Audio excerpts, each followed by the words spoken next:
വാരിയേഴ്സിനായി കണ്ണൂർ ഒരു ജയം കാത്തുവെച്ചിട്ടുണ്ടായിരുന്നു. ദൈവത്തിന്റെ കയ്യൊപ്പുള്ള ഒരു ഗോളും. 1,00,000-ലധികം വരുന്ന ഫുട്ബോൾ ആരാധകർക്ക് മുന്നിൽ പ്രതിരോധത്തിന്റെ പടക്കോട്ട കെട്ടി കണ്ണൂർ വാരിയേഴ്സ് നടത്തിയ പോരാട്ടം അവസാനിച്ചത് SLK 2ാം സീസണിന്റെ കിരീടമുത്തത്തിലാണ്.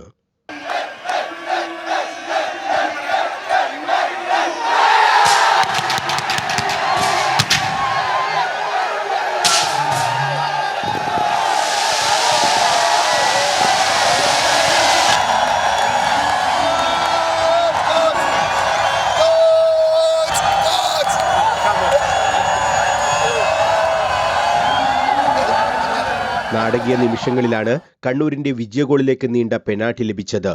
തൃശൂരിന്റെ പെനാൽറ്റി ബോക്സിൽ പന്തിനായി ഇരു ടീമും ഓടുന്നതിനിടയിൽ അസിയാൻ ഗോമസിന്റെ തകർപ്പൻ ഹെഡർ ഗോൾ പോസ്റ്റിലേക്ക്. തൃശൂരിന്റെ തേജസ് കൃഷ്ണ കുതിച്ചെത്തി പന്ത് തട്ടി അകറ്റിയെങ്കിലും ഹാൻഡ്ബോൾ എന്ന് കണ്ണൂർ വാരിയേഴ്സ് ശക്തമായ അപ്പീൽ മുഴക്കി. സാങ്കേതിക കമ്മിറ്റി അടക്കം പരിശോധിച്ചതിൽ കൈകൊണ്ട് പന്ത് തട്ടിയകറ്റിയതായി കണ്ടതോടെ പെനാൽറ്റി വിധിച്ചു.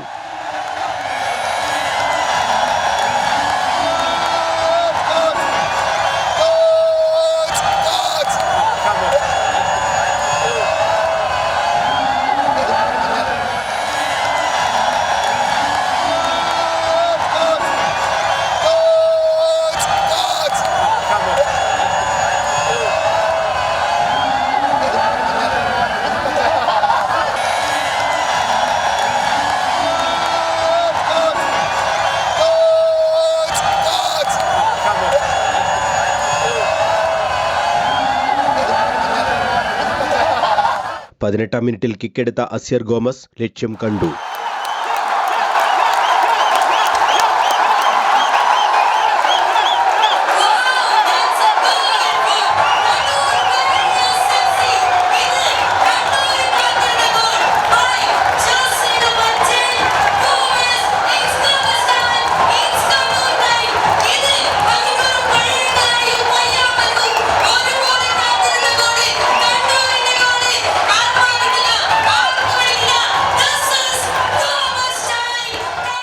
ഒരു ഗോളിന്റെ ലീഡുമായി ഒന്നാം പകുതി അവസാനിക്കാറായപ്പോൾ സച്ചിൻ സുനിലിന് ചുവപ്പ് കാർഡ് കിട്ടിയതോടെ കണ്ണൂർ 10 പേരിലേക്ക് ചുരുങ്ങി.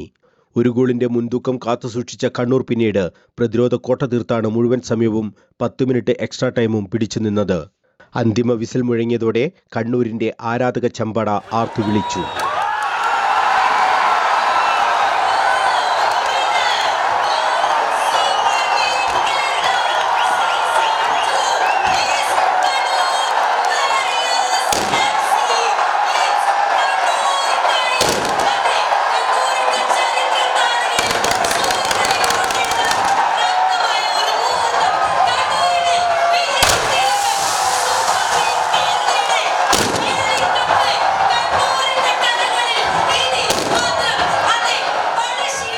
സത്യേട്ടന്റെ കണ്ണൂർ എന്ന ബാനറടക്കം ഉയർത്തിയാണ് ജവഹർ സ്റ്റേഡിയത്തിൽ ഫുട്ബോൾ പ്രേമികൾ എത്തിയത്. തൃശൂരിന്റെ സഹ ഉടമയും സിനിമാ താരവുമായ കുഞ്ചാക്കോ ബോബനും കണ്ണൂരിന്റെ സഹ ഉടമയും സിനിമാ താരവുമായ ആസിഫ് അലിയും ആദ്യാവസാനം ഗ്രൗണ്ടിൽ ഉണ്ടായിരുന്നു. കണ്ണൂരിന്റെ സ്വപ്നം യാഥാർത്ഥ്യമായതിൽ ആസിഫ് അലി മാധ്യമങ്ങളോടും സന്തോഷം പങ്കുവച്ചു. ഹോം ഗ്രൗണ്ട് കളിക്കുന്ന സമയത്തെല്ലാം വന്നിരുന്നു. പക്ഷെ ഫൈനൽസിൽ ഈ ടൂർണമെന്റ് മുഴുവൻ എടുത്തതിനേക്കാൾ കോൺഫിഡൻസിലാണ് നമ്മുടെ ടീം ഇറങ്ങിയത്. പ്രത്യേകിച്ച് പറയുമ്പോൾ ലാസ്റ്റ് കിട്ടിയ റെഡ് കാർഡിൽ 10 പേരെ വെച്ചിട്ട് ഗ്രൗണ്ടിൽ കളിക്കേണ്ട ഒരു അവസ്ഥ വന്നു. അൺബിലീവബിൾ. കാണികൾക്ക് വേണ്ടി കപ്പ് നമ്മൾ കൊണ്ടുവന്നു. ഒരുപാട് കംബാക്ക് ആണ്. സെമി ആവട്ടെ, അതിന് മുന്നേ മത്സരങ്ങളാവട്ടെ, കഴിഞ്ഞ ഫസ്റ്റ് സീസണിലെ വെച്ച് നോക്കുമ്പോൾ ഈ പ്രാവശ്യം കുറെ കൂടെ കോൺഫിഡൻസിലാണ് ഇറങ്ങിയത്. സെമി ഫൈനൽസ് ആണ് ഏറ്റവും കൂടുതൽ കോൺഫിഡൻസ് എന്ന കാര്യം ഞാൻ പേഴ്സണലി കാണുന്ന വൺ ഓഫ് ദ ബെസ്റ്റ് ടീമാണ് കാലിക്കറ്റ്. അപ്പോൾ കാലിക്കറ്റിനുമായിട്ട് ഒരു കളി ജയിക്കാൻ പറ്റുമെങ്കിൽ ഫൈനൽസിൽ എനിക്ക് ഇത്രയും ടെൻഷൻ ഉണ്ടായില്ല. പക്ഷേ എൻ്റെ actually finals was semi finals. Kannur Jawahar stadium ഏത് വമ്പൻ ടൂർണമെന്റുകൾക്കും ഇന്നും സജ്ജമെന്ന് തെളിയിച്ചാണ് SLKയുടെ 2ാം സീസണ് തിരശ്ശീല വീണത്.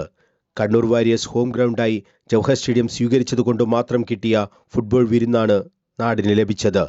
പവലിയന്റെ തകർച്ച കൂടി പരിഹരിച്ചിരുന്നുവെങ്കിൽ SLKക്ക് റെക്കോർഡ് കാണികളെയും കണ്ണൂരിൽ കാണാമായിരുന്നു. വാരിയേഴ്സ് കോച്ച് മാനുവൽ സാഞ്ചസിന് ഈ കിരീടം അർഹതയ്ക്കുള്ള അംഗീകാരമായി. ടീം മാനേജ് തന്നിൽ അർപ്പിച്ച വിശ്വാസം പരിശീലകൻ കാത്തു. ആദ്യ സീസണിലും സാഞ്ചസ് തന്നെയായിരുന്നു കണ്ണൂരിന്റെ പരിശീലകൻ. കണ്ണൂർ കക്കാട് സ്വദേശിയായ മുഹമ്മദ് സിനാൻ എന്ന യുവതാരത്തിന്റെ ഉദയവും ഈ സീസണിൽ കണ്ടു. കണ്ണൂരിന്റെ ഗോളടി യന്ത്രമായി മാറിയ സിനാൻ ടൂർണമെന്റിലെ ഏറ്റവും മികച്ച ഭാവി താരത്തിനുള്ള പുരസ്കാരവും സ്വന്തം കാണികൾക്ക് മുന്നിൽ ഏറ്റുവാങ്ങി. ക്യാമറാമാൻമാരായ യദു കണ്ണപുരത്തിനും നവീൻ രാജിനുമൊപ്പം മനോജ് മയ്യിൽ, കണ്ണൂർ വിഷൻ.